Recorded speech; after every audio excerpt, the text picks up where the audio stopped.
Talafa, Buluvinaka. As you can see on the screen, I'll be speaking on the topic scaffolding research skills and its impacts. Okay, that's where I'm from. This is Funafuti, where I conducted the research. Funafuti in Tuvalu, it's the capital of Tuvalu. And in the center there is where we have the USP Tuvalu campus located. And this is where we may call the CBD. This is where all the business, this is the business district. Okay? And along here is where is the settlements and where we live.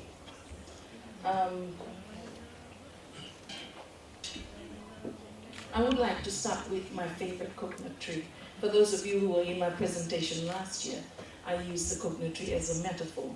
And I would like to use it again in this presentation, where I talk about the significance of the roots of the coconut tree, right? That provides scaffolding for the coconut tree, that provides life to the coconut tree. And my emphasis today is on the importance of that scaffolding, right? And the importance of that from the beginning, from the lower levels, as highlighted in in this framework. Okay, but scaffolding is not a new term for all of us. Okay. For people in the construction business, scaffold, they use in buildings to hold the building as they build, as they construct. It also comes from Vygotsky and Piaget's philosophies, right? On the idea of giving support and facilitating learning. And this is a concept that's reflected in the RSD framework. In the Pacific, indigenous Pacific learning system, scaffolding is very relevant because in indigenous societies, a lot of our learning is done through the support of the knowledgeable holders of knowledge, right? They are the ones that scaffold, that support the learners to be able to understand any skill or knowledge that they need to know in order for them to survive.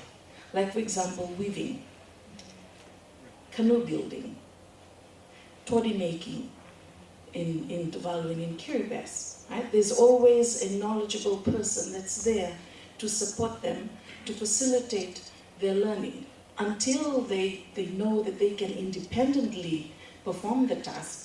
Then they leave the scaffolds. Right? And similarly, the RSD framework reflects that. There's a lot of support from the lower level, right? Highly structured directions and modeling. Okay, that is also reflected in Vygotsky's and Piaget, where there's supposed to be modeling. And then in level 2, which is supposed to be the 200 level, right?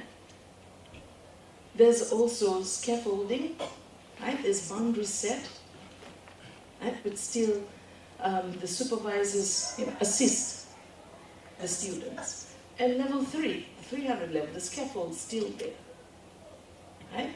But at a minimal degree, right? And as they go up the level, students get to be more independent in directing their research, but at the same time, the supervisor is still there to scaffold them, right? To assist them, to facilitate their writing and their research. The RSD facets, this is how I understand it, and this is how it helps me mark. I also teach, and I teach ED 255, Introduction to Curriculum Development, and all the certificate in teaching courses, 6 of them, 5 of them, right?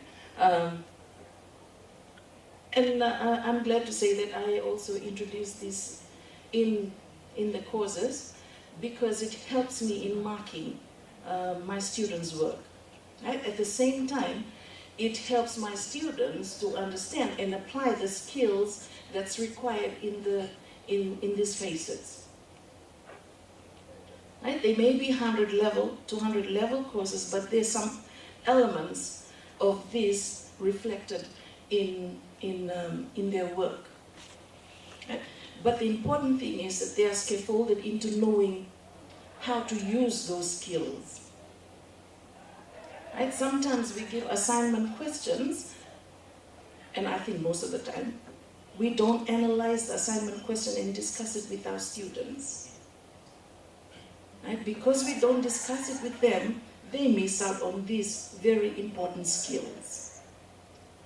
Right? I'll talk from experience because as I teach, I know when I give students assignment questions, whether it's a research question or any written assignment, like for example an essay, they will need us to clarify and embark. Okay? And that's a research skill, and we need to do that with them. And many times we assume that our students already know these skills. Right? That's why lecturers, right, knowing our students' prior knowledge is very important, because knowing their prior knowledge will enable us to scaffold, to bridge what is it that we want to teach that they don't know already. But because if we continue to teach what they already know, they might get bored and not want to listen to us. And so some of the important research elements or skills that I know we're all aware of this, and they are all reflected in the RSD phases. Okay, I will go into this. This is the reason I carried out the research. I also examined theses, and I was really concerned after examining 5 master's theses and found some of these issues. I was really concerned. And my question was, these are basic skills that I assume any master student should be able to do. But when it didn't, when it kept showing up in all the theses that I examined, I thought, there is an issue here. So that's why I carried out this research. It was just a survey, just to find out from the Tuvalu base students, because I had access to them. So that was just like a diagnosis, just a preliminary. But I plan to expand this research to find out from other regional campuses. And I also wanted to do an interview with the students whose thesis that I marked. I have 75 students in ED 255. I was thinking to put the survey questions online, to embed it in my Moodle page, but maybe I will ask the generated courses to do it, right? Because it'll be different from the ED 255 students. We've been using RSD, so I would want it to be done with a different course. And the methodology used here is more qualitative. It's more, I gave them a survey questionnaire, and also conducted Sotalanga, the Tuvalu version of Talanoa, where I talked with those who were involved in the survey, and not just that, but also the teachers that are in my cohort. I have a cohort of Andre teachers. There are 44 of them, and these are some of the things that we talk about, just to try and see to identify the issue and how we can address them. So this is the finding. One of the questions was to find out if they were given research assignments. 57% of the students said yes, while 43% of the students said no. I also asked them if they know what RSD is, right? And 71% of them said yes, they are aware of the RSD framework. But when they were asked if they were taught the skills, scaffolded into learning the skills, step by step, from introduction to right up to data analysis and data presentation, 42% of them said no.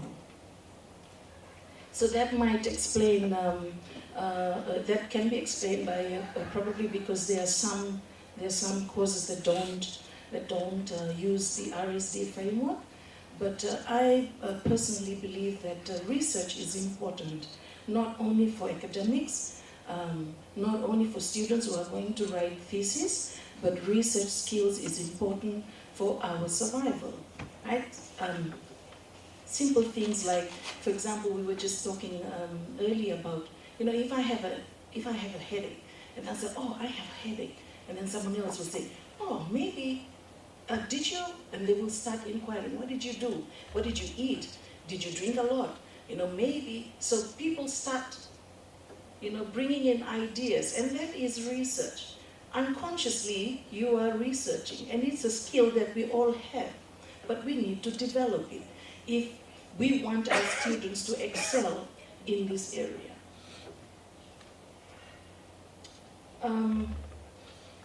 Asking them about their own research skills, the quality of their research. A high number of them said that they don't have good research skills, and that goes back to them not being scaffolded into learning the research skills. Some of the limitations, because I would like to take the stance that the RSD, the research skills need to be woven into the causes that they learn, right? And but with the class size, these can be some limitations. Class size, the time that's given for a course or a unit to be completed, and also the lecturer or the tutor's research skills and values. Many times if we don't value a certain thing, we won't teach it. And with the increase of courses being put online or on blended mode, it restricts the face value of courses, but I've recommended that every lecturer or every tutor must be research literate. Otherwise, we can't weave in these skills in the courses that we teach. And second, if we don't have the time, we can audio-video record this, how to use those skills. And I would say that I use that method. I would record my presentation on how to use those skills and embed it in my Moodle page. Satellite tutorial, capture lecture, these are some of the ways we can have FaceTime with our students and teach them these skills. And finally, model research paper. Right? One of the aspects of scaffolding is modeling. Students do more of what they see than what we tell them. So if we model, we put model or sample research papers. Not one that's published by a PhD, but one that's done by someone of the same level as they are. They'll understand it better. So, in conclusion, if we scaffold and model the research skills, we'll produce quality research. It'll raise the profile of our institution as we try to be an exemplary institution in the region. And as Professor Nambombo said this morning, we'll reproduce. We'll grow our roots and we will reproduce in wherever we are, and we'll be able to take USP with us. Thank you.